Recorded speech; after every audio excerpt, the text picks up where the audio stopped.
Plástico. Plástico. Plástico. Essas mudas que a gente compra, que vem aquele plástico preto, então ali se plantava tomate. Jogava na terra com plástico tudo. Já tinha sido removidas várias e várias camadas com máquina, a máquina passava, aí a gente fazia a identificação manual de tirar plástico. A gente tinha passado draga não sei quantas vezes ali e tinha plástico, tinha plástico, tinha plástico, tinha plástico. Até tirar essa sujeira do solo e começar a tratá-lo para ele ganhar vida novamente. Nossa. Porque os nutrientes que dão vida, que vão dar, né, as vitaminas, etc. e tal para as plantas, eles morrem. O solo fica morto, ele esfarela. É a questão do espírito. Então começou a colocar espírito ali de novo. Entendeu? Então imagina isso em grande escala, que é o que a gente vê por aí. Sério, eu gosto muito dessa parte de agricultura, né? Eu amo. Eu acho que até assim, não estou na profissão errada, mas se eu pudesse ter sido agrônoma, a agricultora mesmo, com a terra, entendeu? Assim, eu até digo assim, que eu tenho muita vontade de ir em Olambra por causa das flores. Eu posso te dar essa caneta que eu estou usando. Aí eu brinco assim, se eu chegar nessa Essa cidade... daqui? Essa? Você vê essa? Tá. Aí eu falo assim às pessoas, se eu chegar em Olambra, eu vou achar um lugar para eu trabalhar. De graça, me dá comida em casa e meu filho. Brincando, né? Mas aí, deixa eu te falar, eu comecei a fazer um curso de técnica agrícola, assim, tentei. Fui uma semana só, não consegui por causa de tempo. Lá em Itaboraí, porque tinha a nível de segundo grau, né? Aí agora há pouco tempo, uns 3 anos que eu tentei isso. Aí um cara lá, acho que engenheiro, agrônomo, estava falando que um dos grandes problemas, ele estava defendendo a parte dele, né? Do agrotóxico. Mas ele falou uma coisa até que eu achei coerente. Que o agrotóxico, na verdade, agora nem estava mais sendo chamado com esse nome, modificaram o nome. Marketing. Isso, marketing. Na verdade, o maior mal é a má utilização. Quando você falou que o cara pegava lá o plástico e plantava a mudinha junto com o plástico, ele falou assim, que existe tempo para tudo, existe a quantidade certa, como se fosse um antibiótico. Se você tomar errado, qual a diferença entre remédio e veneno? É a dose. Né? Então eu estava falando que assim, porque quem utiliza não sabe utilizar, aí já não usa o EPI correto, não dá o tempo correto para aquilo dali sumir, bota uma semana, tem que esperar 1 mês para vender, o cara vende com 15 dias. O que acontece?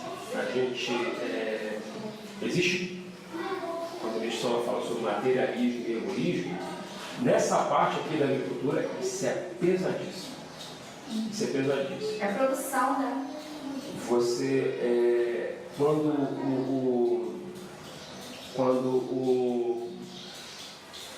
o agricultor ele vai ao banco para ele pegar um financiamento, ele já é obrigado a pegar um financiamento da semente, não sei o que. As sementes, por sua vez, estão sendo modificadas, você já deve ter lido, para não germinar.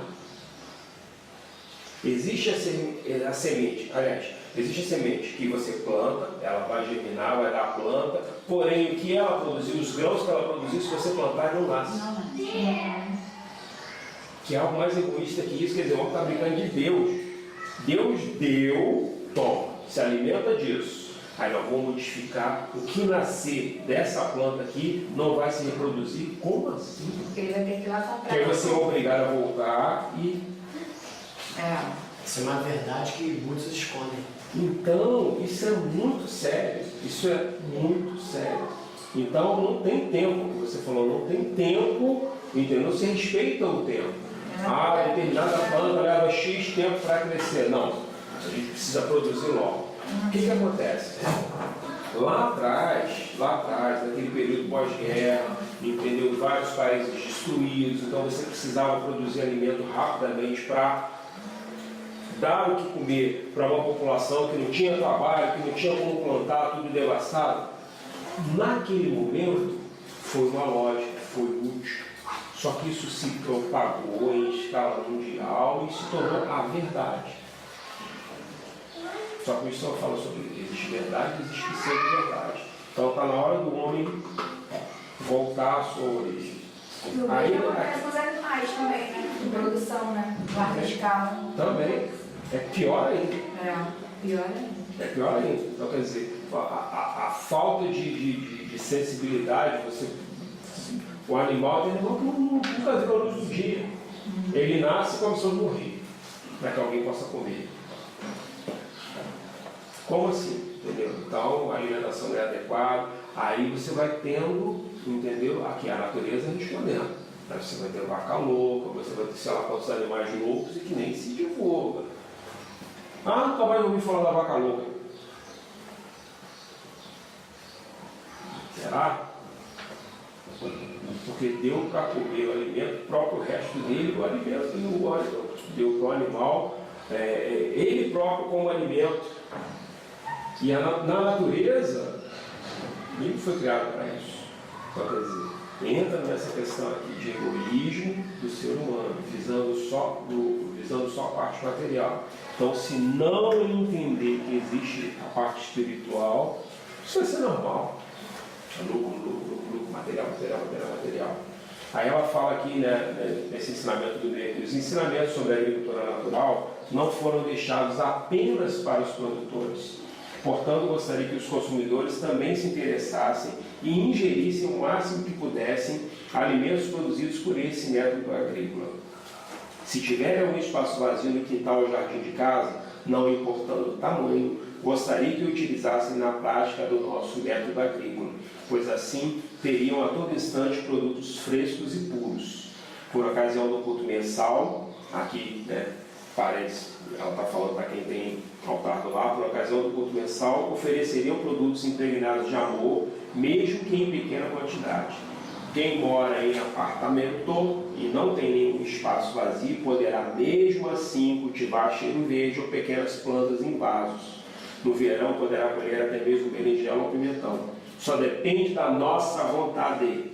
E poderemos oferecer esses produtos a Deus e receber as bênçãos divinas através da sua ingestão. Entendeu? Então, e o que está acontecendo aí? Aí você bota nesse canal tipo GNT, você vê que aí fora, mesmo sem esse conhecimento, as pessoas estão começando a ir para esse lado, a querer isso daqui, porque já percebeu que do jeito que está não dá. Tem que tentar uma alimentação um pouco mais natural. E Biston já tinha falado sobre isso aqui lá atrás, e na verdade veio só reforçando. Só isso é fundamental. Entendeu? Aí na página 29 ele fala sobre a alimentação, não vou ler o ensinamento todo, que esse ensinamento aqui, ele está no Alicerce do Paraíso, que ele fala sobre essa parte, o Biston fala, né? Ele tem ensinamentos falando sobre a questão da agricultura, da dietética, da alimentação. O Biston tem até um ensinamento que o Biston fala sobre o método para a mulher se tornar mais bela, já leu? Não.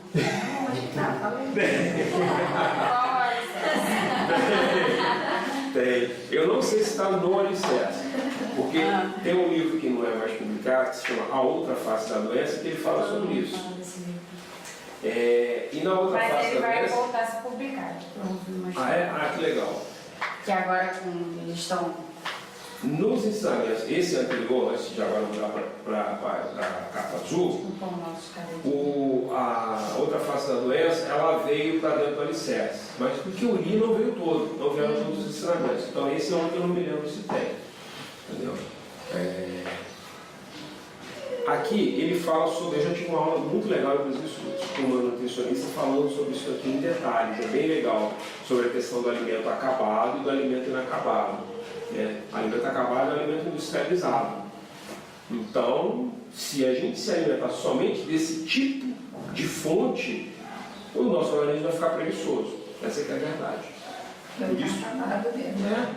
Por isso que a gente, entendeu, vê a obesidade aumentar, por isso que a gente vê, entendeu, a pessoa com vários problemas de saúde, a anemia que não cura, entendeu, a depressão, tudo isso ligado à alimentação.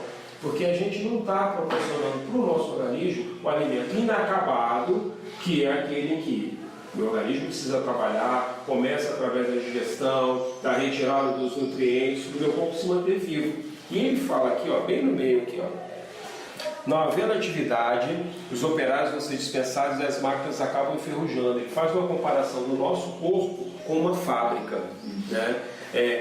Analogamente, se ingerirmos alimentos já processados, a fábrica produtora de nutrientes fica sem atividade e o corpo enfraquece. Assim é necessário estarmos cientes de que a vitalidade do homem provém da atividade de transformação dos alimentos inacabados em acabados. Então, só um alerta em relação a isso, porque a gente ainda é difícil de entender isso. Hoje em dia todo mundo fala da tal da dieta do Mediterrâneo. As pessoas têm uma vitalidade, entendeu? Tem vida mais longa, tem uma longevidade maior. Por quê? Vai olhar a base do alimento daquelas pessoas. Não tem alimento acabado. Doce, essas coisas todas que são processadas. Ah, é uma delícia, é muito bom, coisa e tal. É bom, não estou dizendo que não possa comer, que não deva comer. Tudo é uma questão de bom senso e equilíbrio. Agora, dê preferência, entendeu? Às hortaliças, às frutas, às verduras, aos cereais, que me chama tanto falta, entendeu? Ao peixe, diminuir a carne vermelha.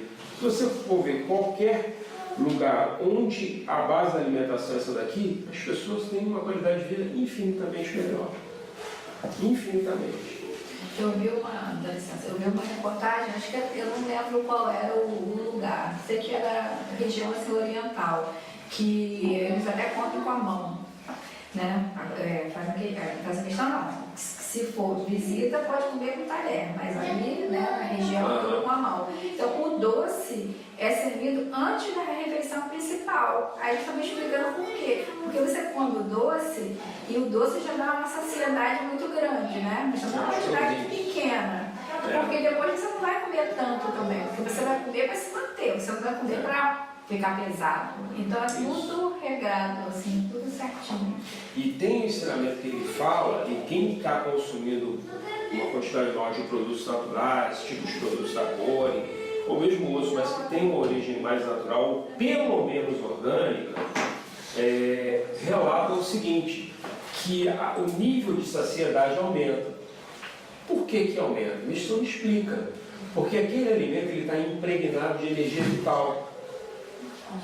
Ao passo que o alimento que é oriundo da agricultura convencional, ele não é.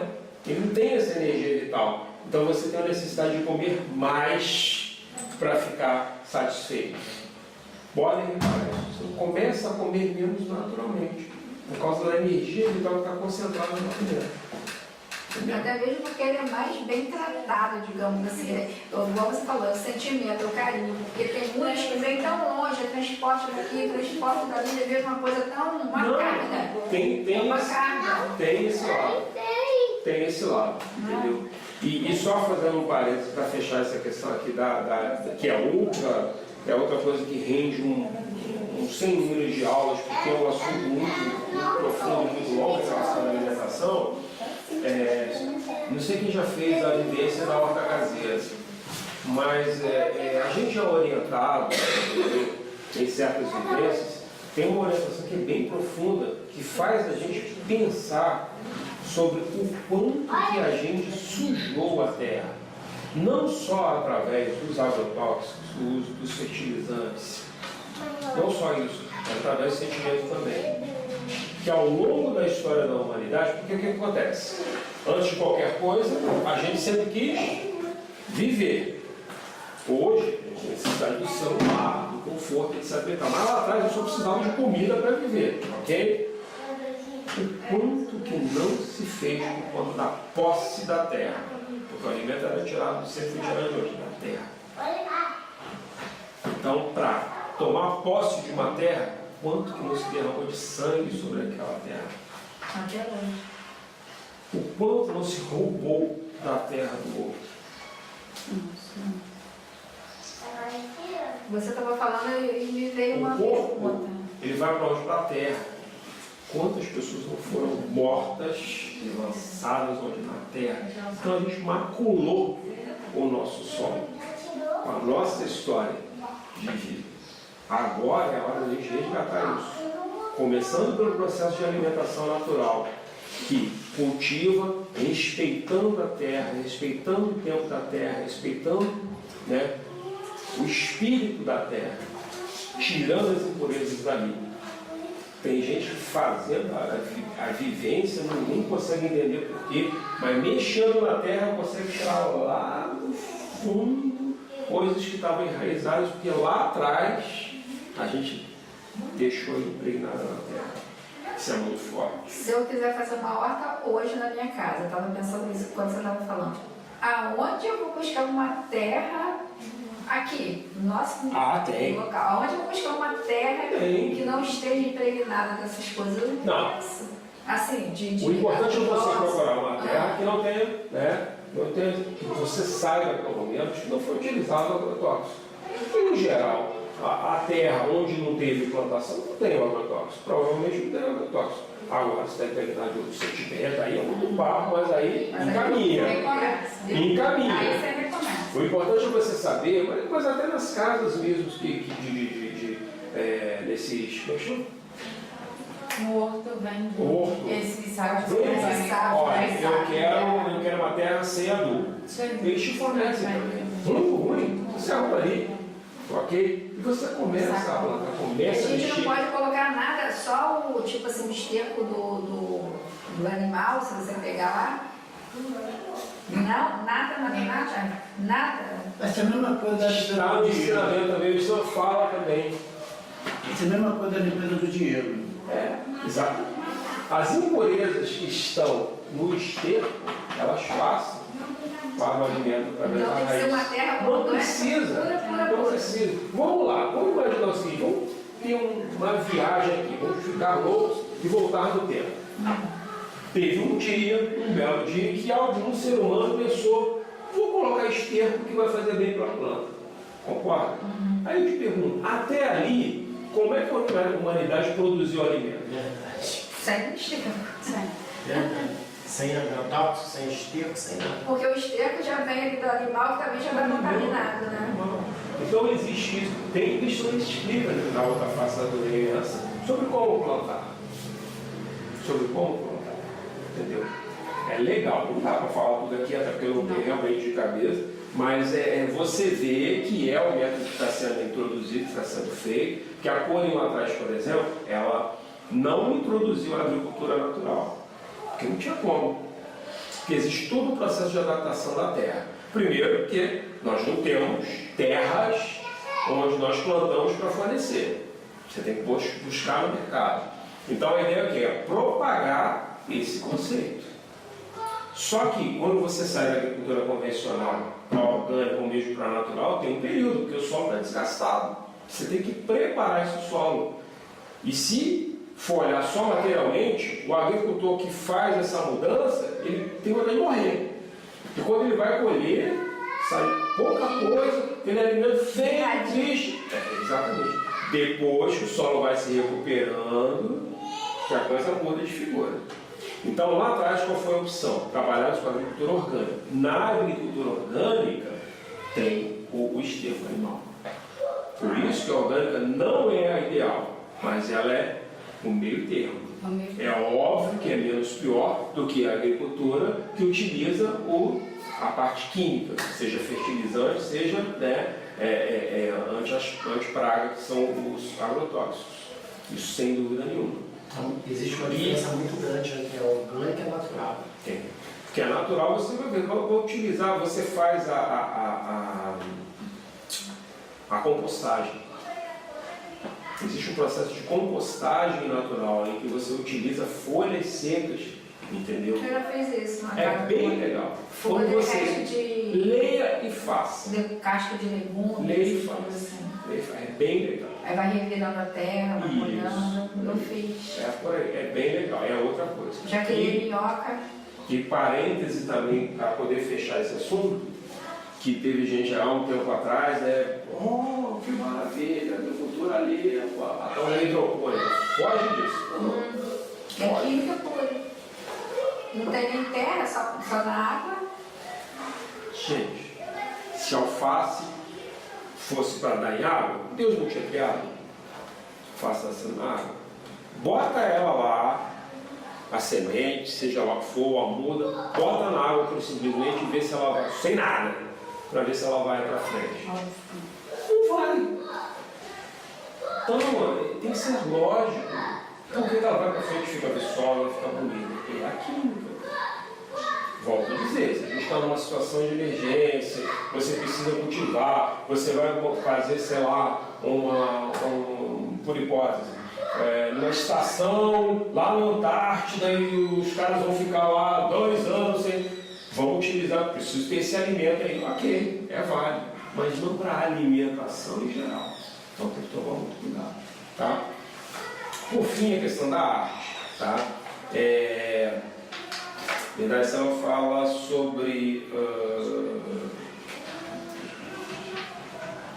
a apreciação do belo. Aí já na página 30, ela volta, ela fala assim: a admiração e a aspiração ao belo fazem parte da natureza humana. Assim, não importa que a pessoa não possua nenhuma pintura ou peça de cerâmica famosa. Basta aspirar ao belo para tornar seu dia a dia mais vivo artisticamente. E quando se fala em belo, né, é importante abrir esse leque aqui, o tempo inteiro, nos ensinamentos que a gente for está abrindo o leque. Né, porque tem gente que tem uma visão estreita, acaba estreitando o ensinamento de medição, quando o ensinamento de medição está sempre, na realidade, abrindo. Então, fala-se belo focando na questão artística pura e simples. E, na realidade, medição é que a gente cultua o belo do sentimento, os sentimentos belos. E ele sugere que a gente, nesse processo de interação com a natureza, de admirar, de apreciar o belo, a gente parta para esse caminho para conseguir isso. E tem como. E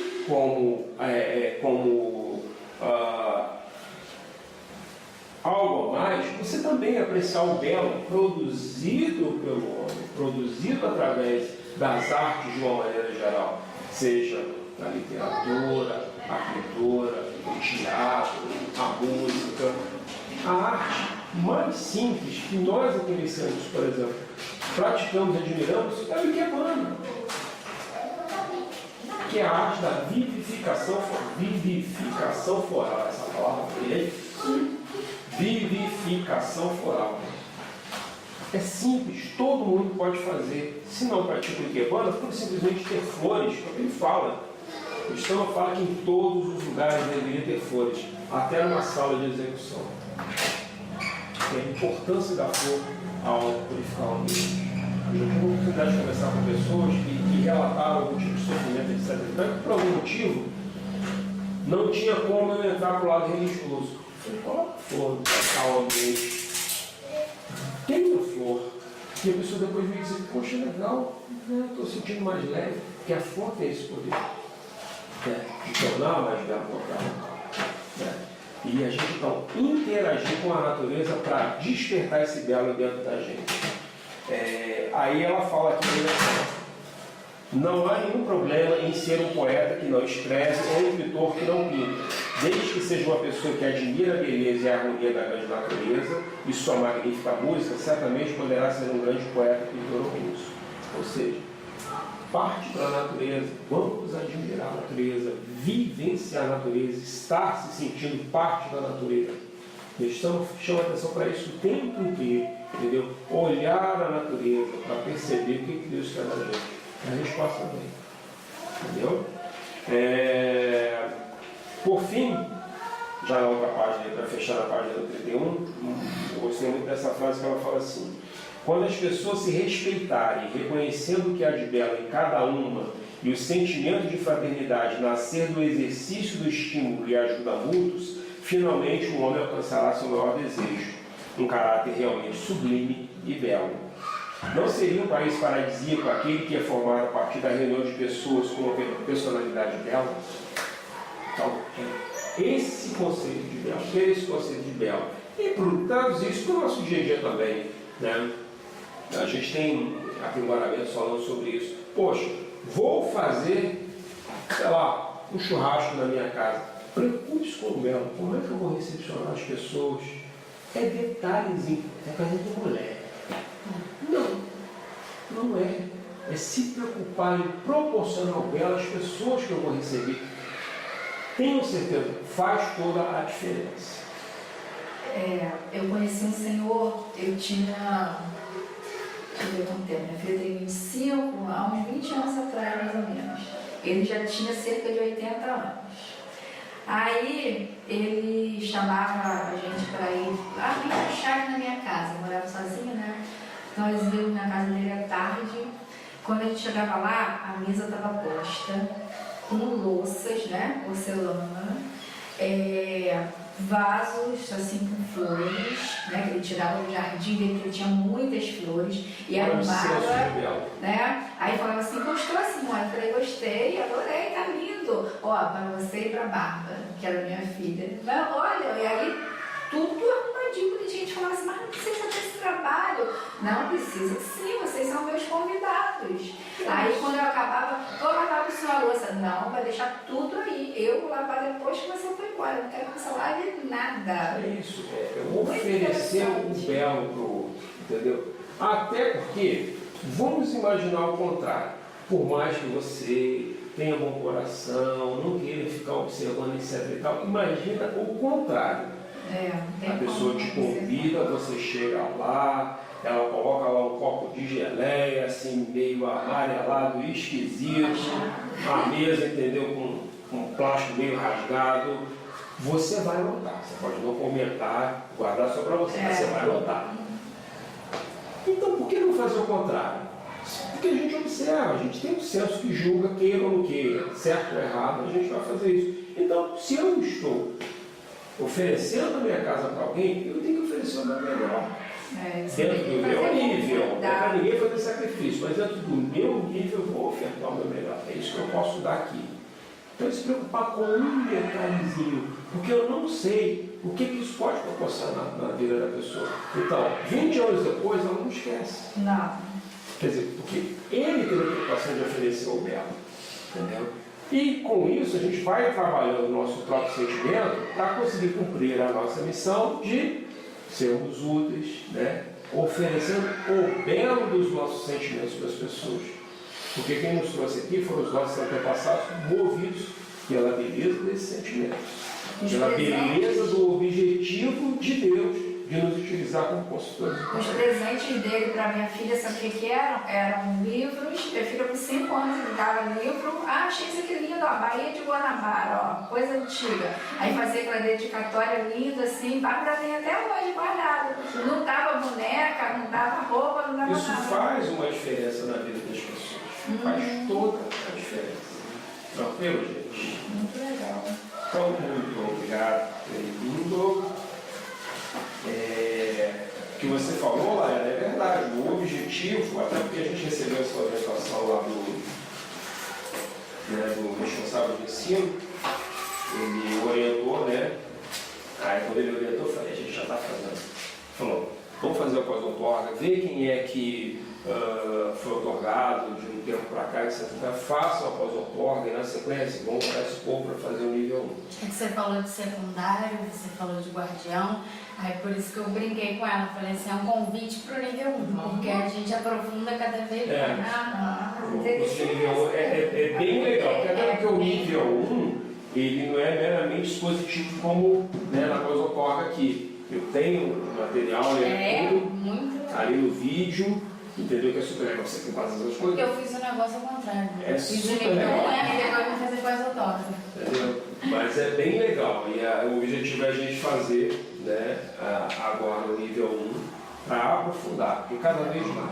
Porque os programas que a igreja criou, desde primeiras sessões messiânicas, passando pela pós-outorga, nível 1, nível 2, 3, nível 4, é para quê? Para nos formar realmente como elementos que possam ser úteis para atuar no movimento de formação de pessoas felizes lá fora. Porque está feia a coisa. É muita gente sofrendo, e a gente precisa estar ali como fortalecido e em condição de ter força para atrair essas pessoas, para auxiliá-las. Tá bom, gente? Obrigado. Quando começa o nível 1?